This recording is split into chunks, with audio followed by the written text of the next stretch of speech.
වෙසක් උත්සවය කිව්වම අපේ මතකයට එන ප්‍රධානම අංගයක් තමයි වෙසක් තොරණ.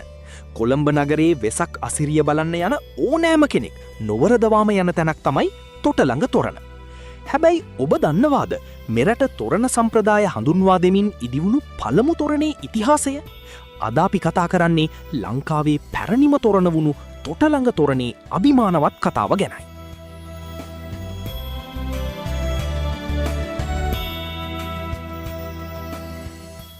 අලංකාර කලා නිර්මාණවලින් සුසැදි තොටළඟ තොරණ නිර්මාණය වූයේ 1955 වසරේදීය.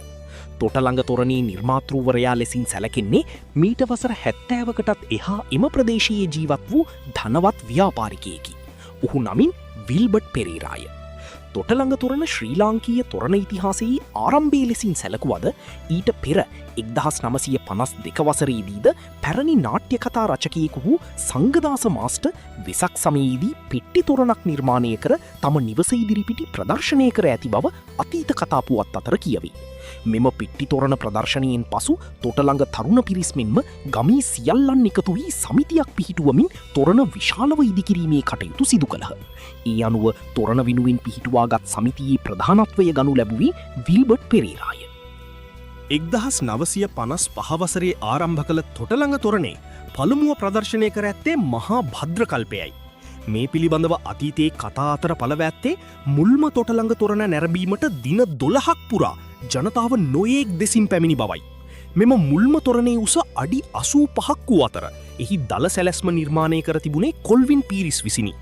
විදුලි බුබුලු 25000කින් අලංකාර වූ මෙම තොරණට රුපියල් 7500ක් එකල වැය වී තිබෙනවා. මුළු රටටම විදුලිය නැති කුප්පි ලාම්පු එළියට හුරු ඒ කාලේ ජෙනරේටර් වලින් තමයි විදුලිය සපයාගෙන තිබෙන්නේ.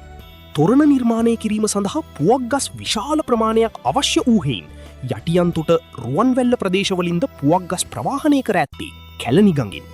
ලංකාවේ මුල්ම තොරණ විවෘත කිරීමේ ගෞරවය හිමි වුණේ SWRD බණ්ඩාරනායක මහතාටයි. එදින හෙලිකොප්ටරයකින් මල්ලිස්සා කියලත් ඉතිහාසයේ සඳහන් වෙනවා. තොටළඟ තොරණේ ඉතිහාසයේ රන් අකුරින් ලියවුණු පරිච්ඡේදයක් තියෙනවා.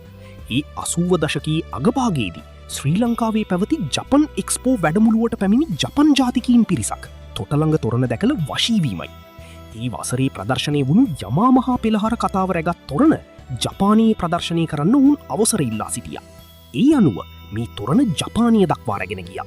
ප්‍රදර්ශනයෙන් පස්සේ ශිල්පීන් නැවත මෙරටට ඉද්දී තොරණේ තිබූ බල්බ් වෙනුවට ජපන් රජය විසින් අලුත්ම විදුලි බල්බ් ඇතුළු වටිනා භාණ්ඩ රැසක් තොරණ සමිතියට පරිත්‍යාග කර තිබුණා. 71 කැරැල්ල 89 භීෂණය සහ කොරෝනා සමය හැරුණුකොට තොටළඟ ශ්‍රී වෛශාඛාලෝක සමිතිය මගින් මෙවරත් 71 වෙනි වතාවට තොටළඟ තොරණ ඉදි කරනවා. දශක 7ක් පුරා කොළොම්පුරය ආලෝකමත් කරන තොටළඟ තොරණ අදටත් මෙරට තොරණ කලාවේ ප්‍රභාවත් සංකේතයක් ලෙස නොසලී පවතිනවා. වෙසක් අසිරියත් එක්ක බැඳුණු තොරණ කලාවේ මේ අපූරු ඉතිහාස කතාව ගැන ඔයාගේ අදහස මොකක්ද? පහලින් කමෙන්ට් කරන්න අමතක කරන්න එපා. මෙවැනි රසවත් තොරතුරු තවත් දැනගන්න අපි channel එක subscribe කරන්න. ඔබ සැමට තෙරුවන් සරණයි.